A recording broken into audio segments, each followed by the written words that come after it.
নমস্কার, আমি সজল।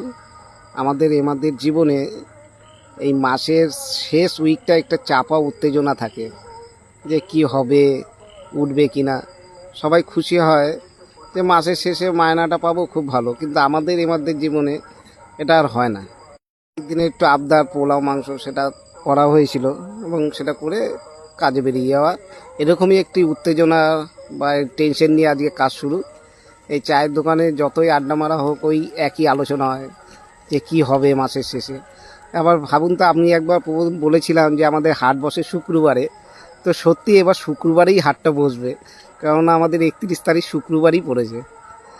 তো ওই কবিতাটার মতো সত্যি হয়ে গেল যে শুক্রবারই পড়েছে। আর আজকে খুব বৃষ্টি ছিল, তো কাজ তো করতেই হবে, যেহেতু মাস শেষ। কি হবে কি হবে না, আর দুদিন আছে আমাদের হাট বসার। তো সেই নিয়েই টেনশন, সবার মধ্যে একটা চাপা উত্তেজনা, এই নিয়েই আমাদের জীবন। এইভাবেই কেটে যেতে হয় আমাদের। যতই ঝড় বৃষ্টি হোক, আমাদের মধ্যে ঝড় আর বৃষ্টি নেই, আমাদের একটাই ঋতু, বসন্ত ঋতু। তো আবার দেখা হবে অন্য একটি ভিডিওতে, এবং আমার ওই হাটের ভিডিও হবে, দেব এবার হাটে কেমন হাট বসে। সবাই ভালো থাকবেন, সুস্থ থাকবেন।